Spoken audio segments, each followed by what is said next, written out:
speak the way you know your wife should speak. That little fine thing is wearing things that if your wife would have wore after you married, you would have got real mad at her for it. And so this little fine thing turns into an opportunity for you to continue on victory or tossing the gift. Come on. How many times do we give up something that God has purposed for you for right now moment? Don't give your victory up. God don't take your victory. He don't have to. All we got to do is drop our opportunity. That's good. So David is next. I love the story about David because he was a short guy. Somebody give us a purpose. I love the story of David because he was the movie Rocky was basically made off of the story of David. Right? So David came on the scene. He wasn't looking for nothing. This dude was tending sheep. And if you didn't know that, in those times, in those moments of the Old Testament, the sheep herder or the person that tended the sheep was actually the lowliest of the family. Usually they gave it to the weakest son, daughter, or grandparent. Because there were more important things that needed to be done. So that gives you an idea how strong or weak David was. He was the lowliest of them. When the prophet Samuel came,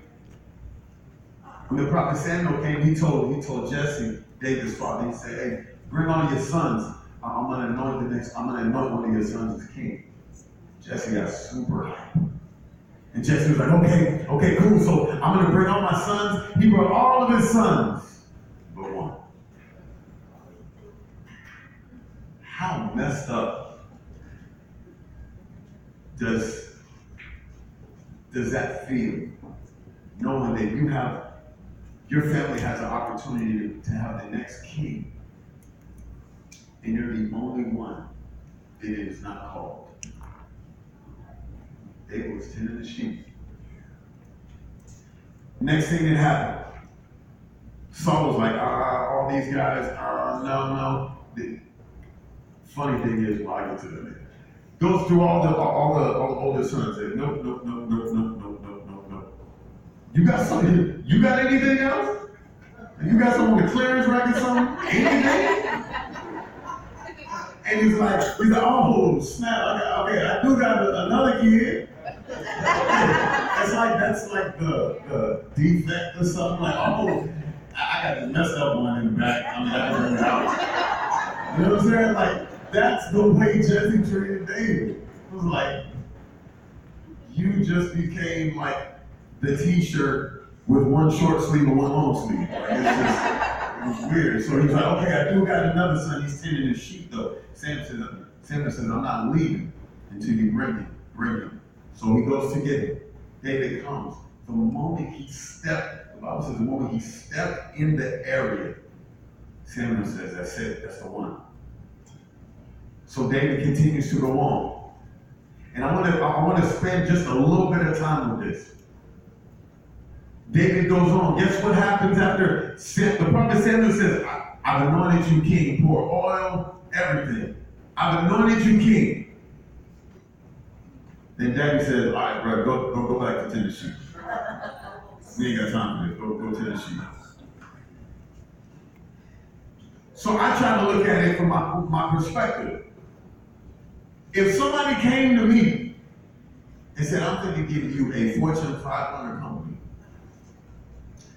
everything that comes along with it, the pension, 401k, just random money, it don't even matter. I give you the whole thing. In my mind, if my boss at McDonald's while I was working there said, okay, now go back to the fryer. I'm like, bro, you lost your mind. I'm going to be rich.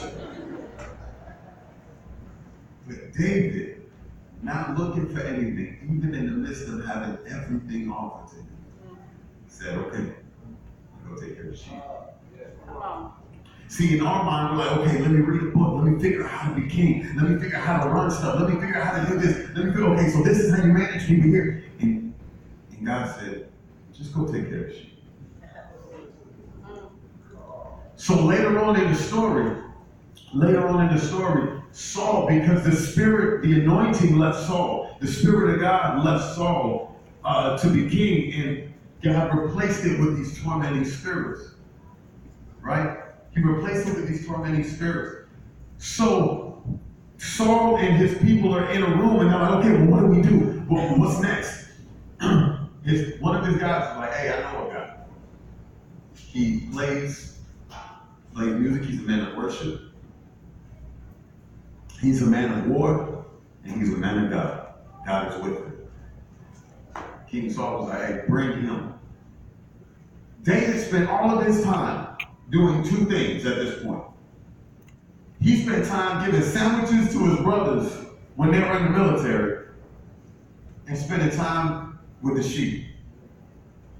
How in the world, number one, how in the world did he learn how to play instruments? How in the world did he learn how to be a warrior?